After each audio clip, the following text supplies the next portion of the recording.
Hi students, how are you? I hope all you are fine. In this accountancy class, I am going to explain the important aspects of recording transactions. In the last classes, you have learned vouchers, accounting equation, how to make the table of accounting equation and all. So in this class, we will learn more about debit, credit, rule of debit and credit. So let us start. In the first lesson we learned every business transaction is composed of two elements. Based on these two elements, we will record the transactions in the books of accounts. That system of recording transactions is called double entry system of accounting. Double entry means 12 aspects of every transaction are recorded. And in accounting, these 12 aspects are called debit aspect and credit aspect. Then what is debit and what is credit? Actually, debit and credit are the English words, but they are derived from Latin words which are debere as well as credere. Debere is the Latin word which means to owe, and credere is another Latin word which means to entrust. Debere, in accounting we use debit. Debit we are writing as DR. Okay, but when we write debit there is no R, but the word is debere, that is why DR. Then credere. So the credere is the Latin word. In accounting we use credit. CR. Clear? Then how we can explain if somebody asks what do you mean by debit? What do you mean by credit? In simple words you can say debit means the receiving element of a transaction or left hand side of the account that we are going to prepare. Then what is credit?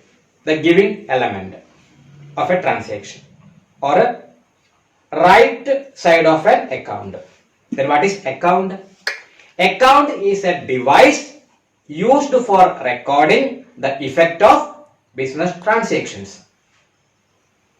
Then what is effect of business transaction?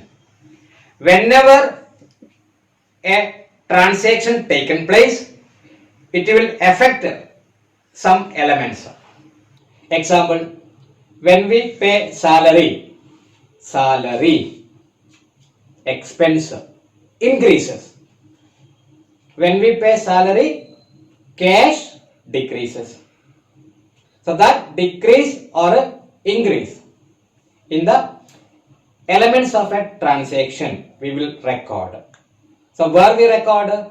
In account. And we learned in first chapter accounting process. Identifying, recording, classifying, summarizing and interpreting. So the identifying is the analysis of transaction. What is second? Recording. For recording, we have to know the rules of debit and credit. So let me explain the rule of debit and credit. Okay. ALE, ale. CLIP, clip. These two keywords keep in mind. What are those? A-L-E, ale, C-L-I-P, clip. A for assets, L for loss, E for expense, clip. C for capital, L for liability, I for income, and P for profit. Wherever or whenever a transaction takes place, effective will be any of these 7 elements. What are the 7 elements? Assets, loss, expense, one category.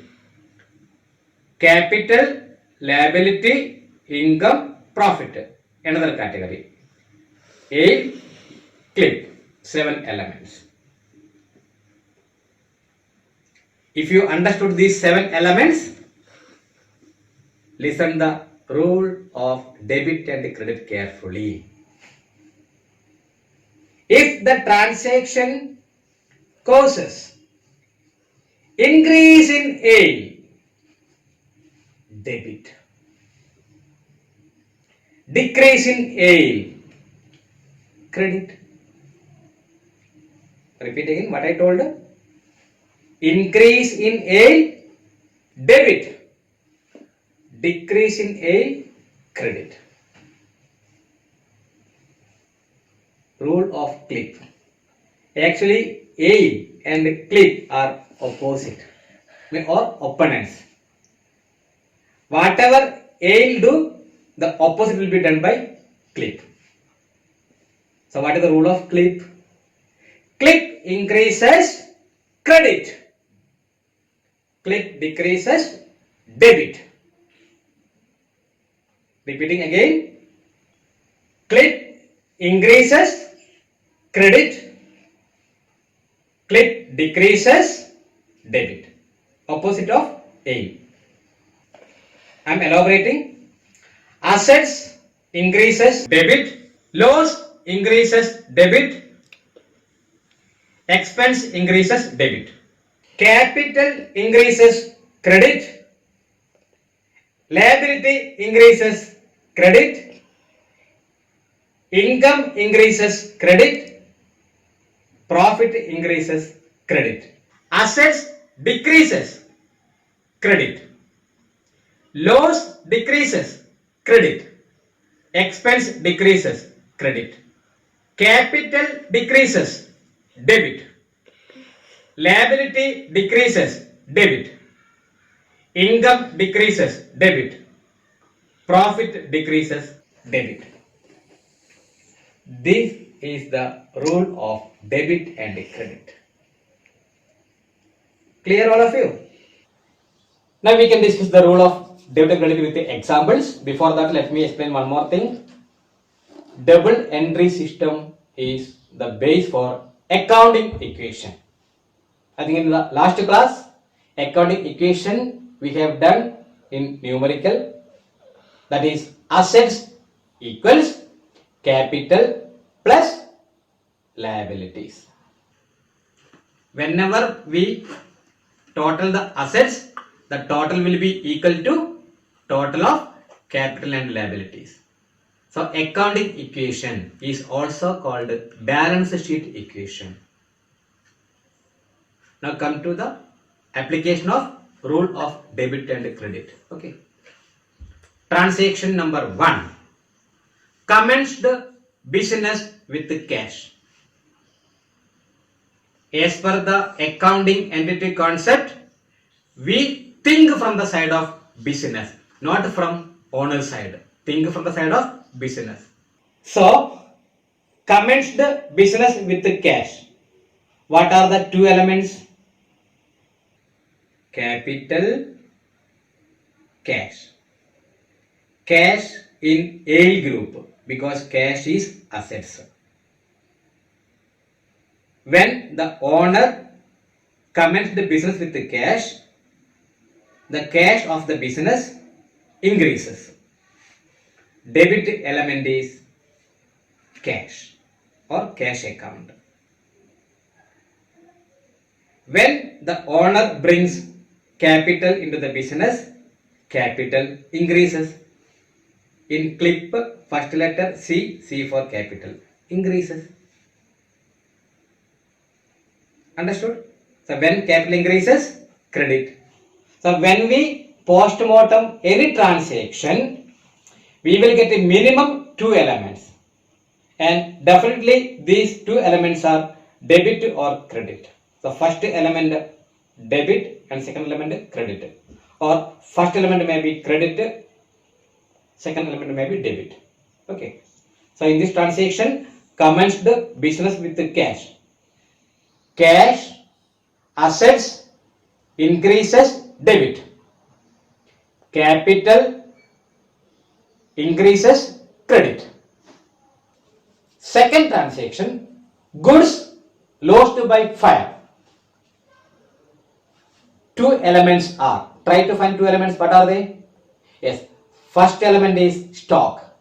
Goods kept for resale are known as stock. Stock decreases. And when the goods lost by fire, it is loss. So second element is loss. Loss we will record in profit and loss account. So the account name is profit loss account. Okay. So loss increases, stock decreases. Loss increases, debit. Stock assets decreases, credit. So two elements we got. Loss increases, debit. Stock decreases, credit. Stock is assets.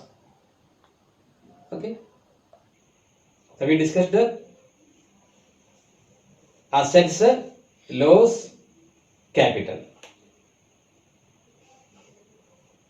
Next transaction. Paid carriage. What is the carriage? Transportation cost. Paid means cash paid. What are the two elements? Cash, carriage. Cash, assets decreases. When cash decreases, credit. Assets decreases, credit. What is second element? Carriage. Carriage is expense. When we pay carriage, expense increases. Debit. Okay. So expense, A L E, assets, loss, expense, over. Then in clip, what are remaining? Capital I explained, liability remaining, income remaining, profit remaining. Let us move on to next transaction. Took loan from bank.